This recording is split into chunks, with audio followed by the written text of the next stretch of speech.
Uma das formas, a melhor forma de nós ressignificarmos a nossa vida, primeira dica é fazer as pazes com o nosso passado. Do passado não se foge, não precisamos viver lá, mas temos que fazer as pazes com o passado. Fazer as pazes com o passado é aquilo que dizia a Tatiana anteriormente, é voltar, resolver os pendentes, perdoar, pedir perdão se necessário, auto-perdoar-se para poder avançar. É libertarmos daquela bola, né, acorrentada aos nossos pés. Então nós temos que fazer as pazes com o nosso passado. Uma vez feitas as pazes com o nosso passado, significa também respeitarmos a nossa história. Eu falava com alguém nesta manhã, quando cá vinha, que conseguiu um grande feito. Para ela é um grande feito. Andava numa família desestruturada e ontem teve a oportunidade de estarem todos em família, tudo bonito. Foi apresentada lá na casa da família do marido e tal. E ligou-me, é alguém muito próxima, ligou-me muito feliz. Disse, olha, eu estou a compartilhar consigo porque eu sei que você vai comemorar comigo a minha vitória. Eu disse, claro. Disse, porque qualquer pessoa a quem eu conte isso vai dizer, olha, mas o que é que tem de especial? Tu estás com família e não sei o quê. Então isso não devia ser normal. Podia ter sido normal, mas não era normal até que ontem tornou-se normal.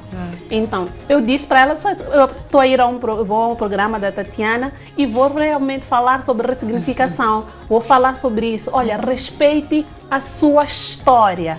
Na história da sua vida, isso aconteceu neste momento. Na história da vida das outras pessoas, aconteceu noutro momento.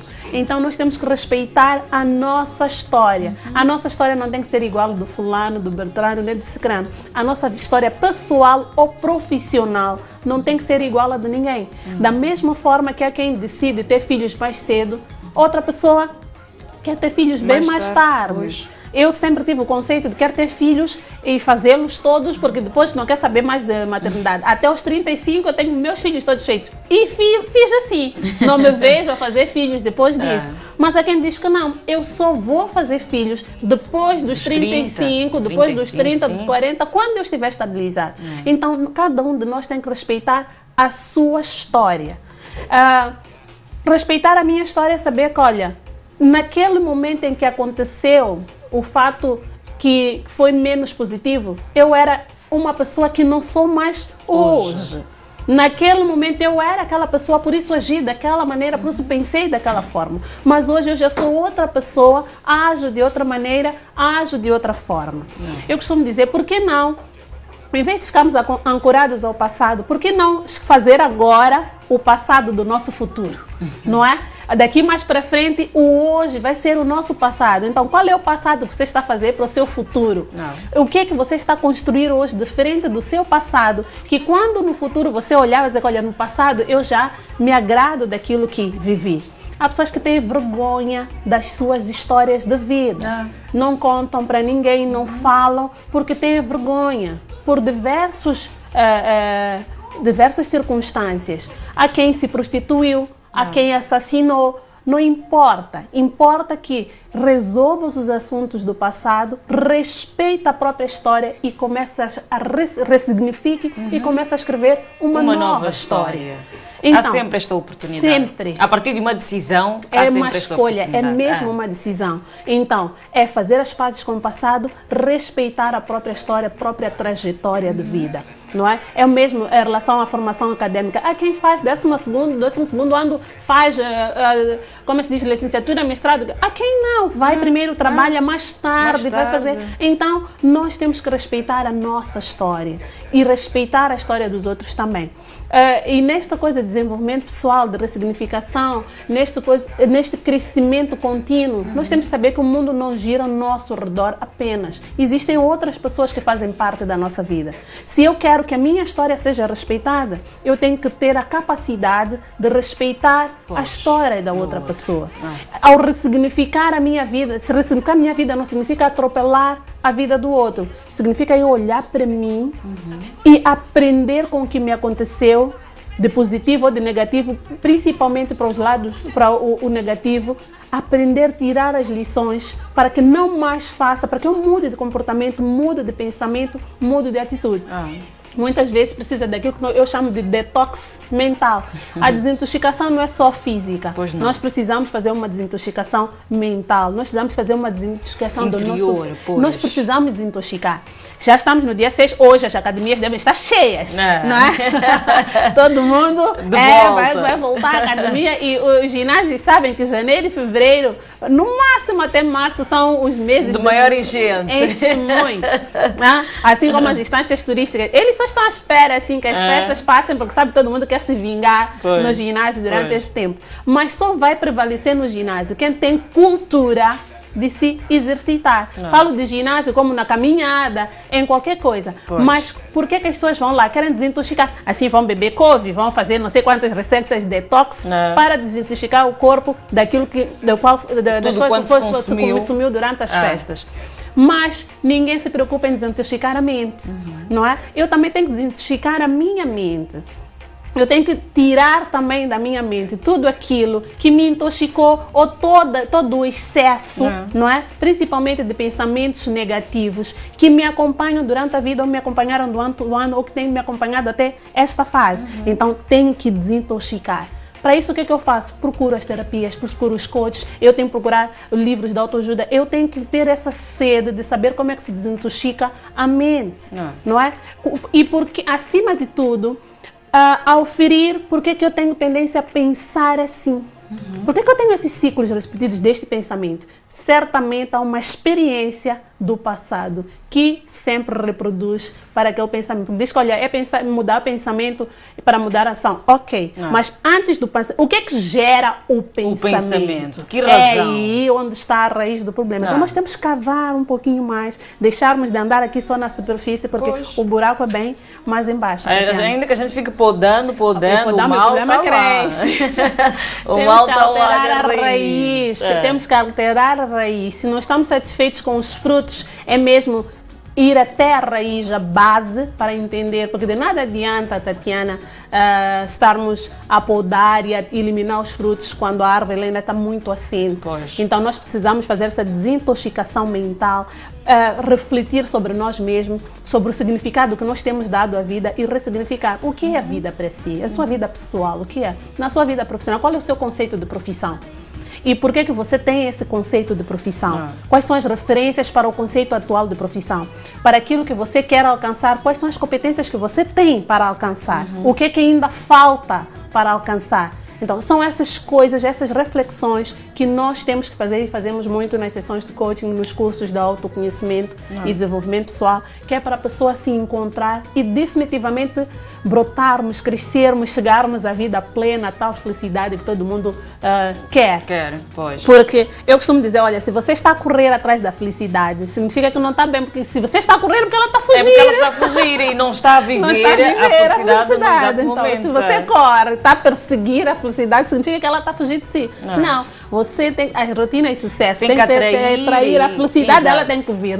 Não somos nós que temos que correr atrás dela. Então, um dos conceitos errados a serem ressignificados é que corre-se atrás da felicidade. Não, atrai-se a felicidade. Ela já existe. Ela está disponível a todo momento, em todo lugar. É uma escolha, não é? É como acordar e dizer bom dia, vida. É uma escolha. Pois sim. Vamos agora entrar para o exercício prático. Atenção aqui de todos que estão no estúdio, de todos que estão aí do outro lado do nosso ecrã, para que possamos ter mais esta ferramenta também. Certo. Isso aqui é uma matriz de mudança. É uma coisa simplesinha. Eu fiz assim, que é para nos ajudarmos mesmo. São 4 quadrantes simples. No quadrante à esquerda tem o que eu faço e gosto de fazer, né? São as coisas que eu tenho que manter ou melhorar e realçar. São os meus aspectos positivos, não é? São as coisas que eu faço. É melhor usar a matriz focada no objetivo específico. Não é? Vamos supor que estamos a falar de desintoxicar a mente, né? O que eu faço para desintoxicar a mente? Eu sou bonecana, por favor. Eu sou péssima de escrever. Não, mas certamente vai escrever melhor que eu. Vamos supor assim, eu leio livros, né? Leio. Pode escrever a leitura. Pode escrever leitura, mais fácil, né? Para o nosso alvo, para o nosso... Leitura e tomara que estejam a Não, tá ver. bom, tá melhor do que eu, os bonicanos, não se preocupe. Leitura. Mas não for Leitura, vamos supor, o que é que mais faz para desintoxicar? Meditação. Meditação. Eu acho até também ser muito optimista, porque normalmente as pessoas não fazem. Pois. Exercício físico já se faz muito, é verdade que às Sim. vezes por outras razões, mas depois pronto, há Ok. uma cadeia de vantagens nisso. E gosto de fazer. O que é que eu devia realçar? Vamos supor, para melhorar. Devia procurar uma sessão de coaching. Pode escrever assim, coaching, por exemplo.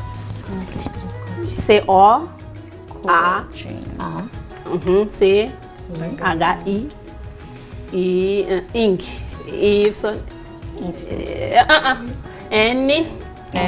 N-G. Yes. Coaching. Por exemplo, né? É só assim, tô mal, né? É o que eu gosto. O que eu tenho que eliminar? No quadrante No quadrante faço. do que eu não faço e nem gosto, Nem realmente. gosto. Aqui devia ter não gosto e não faço. Ok. É. Vamos supor. Ai, na verdade, quais são as coisas que eu tenho que mudar, eliminar E ou reduzir. reduzir? Preguiça, Ah. por exemplo, né? Pode escrever aqui. Preguiça. Se quiser eu ajudo. Até pode. Sim. A verdade é que a minha caligrafia... Não, mas melhor que a minha vai ser. Não, eu não, até escrevi um duvido, quadro. eu acho que a minha aqui ia não, ser- Tati, vamos ver, Tá vamos tirar a bem? prova. Olha que eu escrevi bem. O Camilo que não me beija, não é meu, esse eu Sim. escrevi bem. Preguiça. Foi o Camilo que me ajudou a fazer isso. O que mais? O que eu tenho que... procrastinação. Procrastinação. Vou ficar aqui assim. Ai, minha caligrafia, meu Deus. Não. Não Procrastinação. está.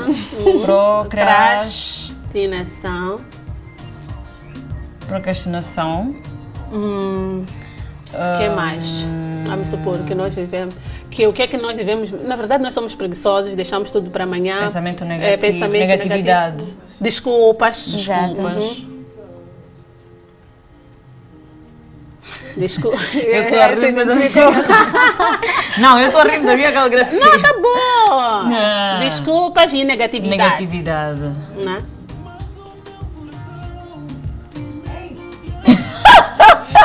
Vemos aqui não está Sheila, também não ajuda, mas Sheila. Ressignifica, Sheila, ressignifica a caligrafia. Ai, meu Deus, espera. Ressignifica a caligrafia. Veja o lado positivo. Sim. Sim. Penso que sim, não é? Crenças. Crenças. Crenças limitadoras. Pronto. Eu já disse para ressignificar. O telespectador também vai ressignificar a caligrafia da Tatiana. Eu devia ser Ressignificar o que médica, é? passar receitas. E não só, ressignificar é mesmo ver o lado positivo. A Tatiana queria escrever. Né? Aqui devia ser não gosto. Sim, aqui. sim, vamos apagar aqui. Aqui eu não gosto. O lápis preto. Pronto. Não gosto. Agora é que Tatiana quer que se ressignifique a minha caligrafia. Eu sou péssima de escrever, Tatiana. Não gosto por causa da posição. Não gosto. Ok. Então, vamos Ai, supor... a idade já, Tati, muito A idade obrigada. tá aqui. É assim, na verdade, o que é que o exercício nos sugere? Que eu faça um levantamento das coisas, de acordo com o meu foco, das coisas que eu faço e que gosto. Exato. Eu faço um levantamento, eu gosto de ler, eu gosto de meditar, eu gosto disso. Ok. O que mais que eu gosto? O que podia realçar e ir a uma sessão de coaching. O que eu não gosto? Eu não gosto, na verdade eu tenho preguiça, na verdade eu procrastino, arranjo desculpas e tal. No exercício mais elaborado, aqui teria ramificações. O que é preguiça para si? O que é que significa? Em que é que tem preguiça? Porque nós temos que ser o mais específico possível. Ok, procrastinar em quê? Quais são as desculpas que você arranja? Esses pensamentos negativos, quais são? Fazer o levantamento dos pensamentos negativos. Eu penso que não vale a pena, que isto não funciona, que não vai dar. E tal. Nós temos que levantar mesmo. Diz que, olha, eu sou preguiçosa, é vasto. Sou preguiçosa para quê? Para ler, para cozinhar. Sou preguiçosa para trabalhar, sou menos proativa. Então temos que aprofundar. As crenças limitadoras, quais são? O que é que me limita de facto? O que é que eu acredito que me limita? Eu acredito que dinheiro, é difícil arranjar dinheiro. Eu Acredito que desintoxicar a mente é difícil, porque desde a infância eu cresci assim, eu sempre fui assim, sempre me disseram que os meus pais ensinaram-me que, não é? Que é difícil viver, que não será dinheiro. Ensinaram-me que trabalho perfeito não existe, ensinaram-me que não é possível ser feliz no trabalho, o que importa no trabalho é trabalhar e ganhar dinheiro. Ensinaram-me que casamento perfeito não existe, não há felicidade no lar, o que acontece são duas pessoas que vivem uma vida inteira até onde der, não é? São crenças que nós temos. E se eu tenho essa crença, isso vai naturalmente influenciar os meus pensamentos e as minhas ações. Se eu acredito que no trabalho é impossível uma pessoa fazer uma carreira na mesma empresa, eu vou criar em mim, de forma inconsciente, comportamentos de sabotagem que justifiquem aquela crença que eu tenho. E pronto, neste aspecto positivo também eu posso pôr as crenças fortalecedoras que eu tenho. Eu acredito que com trabalho, dedicação e foco é possível alcançar coisas. Eu acredito que tendo uma rotina de sucesso eu vou chegar lá. Eu acredito que o objetivo que eu me proponho alcançar eu mereço ter, eu vou chegar e tal. Então, isso é que nós fazemos.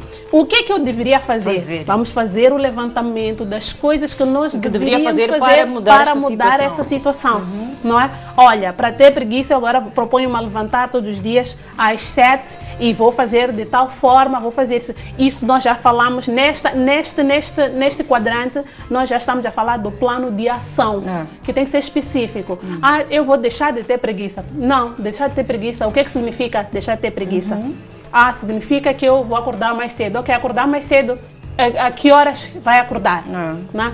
Vou passar a acordar às 7. Ok. Para eliminar a preguiça, passo a acordar todos os dias às 7. Não é? Porque acordar mais cedo é vago. Nós precisamos acionar em nós sinapses neurais tais que nos deem o tal foco. Então, para isso, nós possamos também ter o autocontrole, perceber de que maneiras é que isto há de estar a acontecer, não é? Então, se nós fôssemos, isso foi só coisa. Normalmente, as coisas que eu faço e gosto, não precisa de receita, não é? Ok, mas as coisas que eu não faço e não gosto é aqui onde nós temos que trabalhar. Para que elas comecem a passar a ser coisas que eu faço e que gosto de fazer. Evidentemente que na primeira fase não vai ser agradável, né? Primeiro vai começar mecânico, vai ser difícil, vai ser tudo muito lento, até que se torne mais prático. A ciência diz que o nosso cérebro, nós precisamos de, como se diz, repetir uma atividade no mínimo 21 vezes, no mínimo, para o cérebro começar a processar que aquilo é um novo hábito. Então, não adianta, é por isso que nós desistimos da corrida, da caminhada, de elogiar e do que quer que seja, porque enquanto não mantivermos este ciclo de repetição, ainda não se torna um hábito. Podemos correr na primeira semana, na segunda, se afrouxamos na terceira e já não vamos à quarta. Quando quisermos correr, vai ter que recomeçar, porque aquilo não ficou enraizado em nós como um hábito.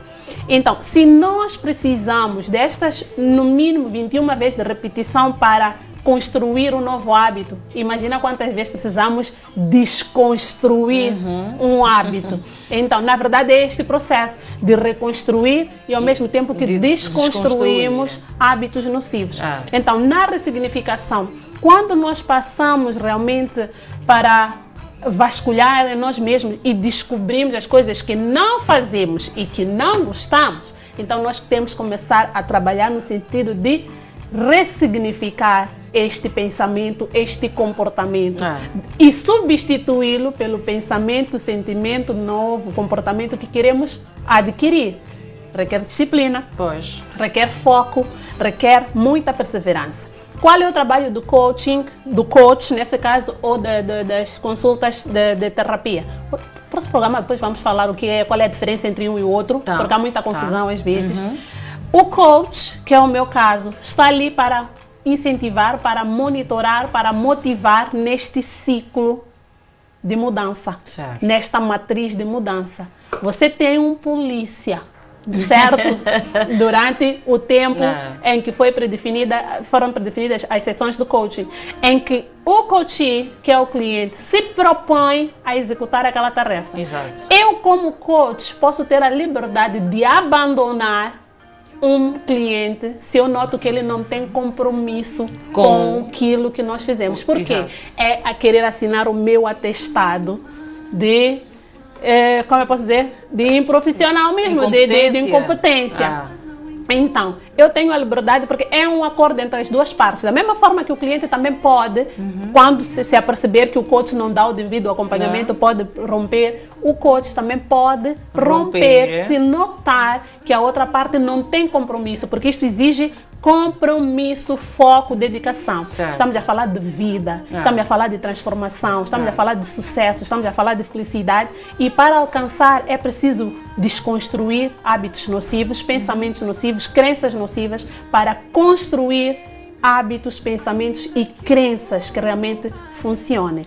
Então, esse é um exercício simples. Próxima semana teremos outros, só para perceber que nós fazemos o que gostamos e devemos realçar, mas há um monte de coisas que a gente não gosta e não faz, mas são as coisas que normalmente nos envenenam. Então, ressignificar nós podemos também ter usado, quais são aqui usamos um exemplo aleatório, mas quais são as coisas que eu preciso ressignificar na minha vida? Eu faço um levantamento, aquele acontecimento, aquele que me doeu e tal. Um testemunho pessoal, sem aprofundar muito, eu hoje transformei-me em quem sou. Começou num insulto, Tatiana, que eu não me esqueço. Que tu dizes que não tu eras. Exatamente, foi num insulto. Mas um insulto que me doeu tanto, mas tanto que hoje eu sou a Nilza que sou. Mas não foi num elogio, foi mesmo num insulto, que me feriu, que me magoou, mas eu decidi ressignificar aquele insulto. E hoje, graças a Deus, eu sou a pessoa que sou. Então, ressignificar é justamente isso. É transformar realmente aquele limão numa limonada gelada com gelo, açúcar e hortelã. Não é? Então, é esse exercício que nós temos que fazer. E depois, quando nós ressignificamos, hoje eu digo, poxa, glória a Deus por aquele insulto. Que me transformou. Então, se não me tivesse insultado, provavelmente eu teria continuado na minha zona de conforto, de desconforto. Eu nem sei porque chamam de conforto. É de desconforto. Teria continuado lá, a deixar a vida me levar e tal. Então, quando nós decidimos ressignificar, nós olhamos o aspecto positivo por detrás do acontecimento. Então, não era um insulto, era um combustível, né? Um gatilho para que eu começasse a minha jornada. Então, no trabalho, mesma coisa. Na vida pessoal, na vida social, em qualquer esfera na qual nós estejamos inseridos, nós podemos ressignificar os momentos menos bons. A morte, a tristeza. O coaching praticamente não trata de traumas, esse é um trabalho para psicólogos, não é? Porque é outro quadro. Eu posso, durante uma sessão, em sessões de coaching com alguém, me aperceber como coach, através destas e de muitas outras ferramentas, que o caso daquela pessoa não é de coaching, é de terapia. Então, encaminhamos para um terapeuta, um psicólogo, um psicanalista, porque são coisas diferentes. O coach não dá conselhos. Se a Tatiana perceber em tudo isto aqui, só instrução. São instruções que cabe à pessoa fazer. O coach não tem receita mágica para dar a ninguém, não tem varinha mágica, não tem nada que vai dizer, olha, vá fazer assim. Não. As respostas, elas são sempre dadas pela pessoa que procura a sessão. É treinador, assim como acontece no futebol, no desporto, é alguém que lapida. Mas quem está em campo é o jogador. Lapida o diamante bruto para ele brilhar e desenvolver, despertar o potencial infinito. Pois é. Então, essas Boa. coisas. Muito bem. Olha, Nilza, mais uma segunda-feira produtiva, de um pouco mais de conhecimento para nós, que de certeza é uma mais-valia. Nos tempos de hoje, com tanto stress, com tanta correria, com tanta ansiedade e tudo mais, acabamos realmente deixando para trás estes aspectos que muito têm a ver connosco e, quando resolvidos, inclusive, são um combustível muito grande para a continuidade da nossa vida, da nossa caminhada toda, e com muita positividade, alegria, felicidade durante à jornada. Muito obrigada por mais esta segunda. Esperamos por ti na próxima e quero acreditar que o nosso telespectador ficou atento e passou aí a nota. Espero bem que sim. Também espero, Tatiana, foi mesmo assim a correr. Prometo para a semana trazer outra ferramenta. Até relacionada ao relacionamento conjugal, há uma ferramenta que eu gosto muito, simples, que nós podemos até fazer, se a Tatiana se perceber e tal, e mais uma vez, acho que os telespectadores não entendem, porque eu digo, aqui no estúdio, há muita energia positiva e tal, que nós temos essa capacidade de estar para cima, cumprimentar, elogiar e tal, que são coisas simples. Chegar aqui a gritar, a cantar. É libertador. Então nós não percebemos às vezes. E quando a pessoa é triste ou não entende porque é que o outro é assim e tal, mas nós temos, são coisas pequeninas, são as tais rotinas de sucesso, são as tais pequenas ferramentas que nós podemos desenvolver que melhoram a nossa qualidade de vida. Não basta viver, temos que viver com qualidade, certo? Tatiana, para terminar, não posso deixar de dizer, porque fiquei ofendida, vou ressignificar o sentimento. Vou ressignificar, sinceramente, vou ressignificar. Eu estou agastada com os nossos concidadãos que deixaram a praia imunda, Tatiana. Vimos a praia de Macaneta, vimos a praia da Costa do Sol numa imundície. Infelizmente. Estou a ressignificar o sentimento, respeitem também o meu momento, a minha história em relação ao lixo, porque fiquei mesmo muito triste com a situação. Nós vemos o governo sempre a fazer um esforço muito grande para manter a praia limpa e o cenário que se viveu a posterior às festas foi muito... E talvez tivesse, de forma drástica, depois de um fim de semana passado e com todo o lixo deixado, talvez tivesse o governo de deixar que os mesmos voltassem e encontrassem a situação, porque ninguém mais produz aquele lixo senão nós mesmos. Então, é mesmo um alerta para os telespectadores. Olha, vamos cuidar daquilo que é nosso. Vamos realmente ressignificar as nossas crenças em relação ao lixo na praia. Há comentários que muita gente diz que, olha, é tarefa do governo recolher o lixo, mas é daquelas coisas em que nós temos realmente que refletir quem somos, onde estamos, onde queremos chegar como cidadãos que somos. Estamos a falar de um momento, tem muitos turistas aqui, aquela imagem do Moçambique que passa, então o meu já estou ressignificada, agora que me expressei. Muito bem, mas é mesmo, foi muito triste. Cria realmente uma indignação, sem dúvida. E é uma questão mental. O que eu queria mesmo chamar a atenção é cada uma das pessoas analise dentro de si qual é a âncora que tem, que o faz constantemente deixar lixo na praia. Provavelmente tem uma crença lá, tem alguma coisa que precisa de desconstruir para, de fato, tornar-se uma pessoa mais amiga do ambiente. E deixamos de passar responsabilidades, não é? Quando nós também temos toda a nossa responsabilidade. Pois muito triste. Tatiana, muito beijos, beijo, bonecana. Beijo. Prazer estar aqui consigo. Obrigada. Então, próxima segunda-feira temos encontro marcado para mais um bate-papo aqui com a Tati. Sem dúvida, sem dúvida. E com o nosso querido telespectador. Vamos conferir o nosso segundo intervalo. Não sai daí que a conversa continua com a Chibunecana e não só. Vamos falar desta atividade social, solidária, não é? Que a associação que vem logo a seguir vai apresentar-nos. Até já.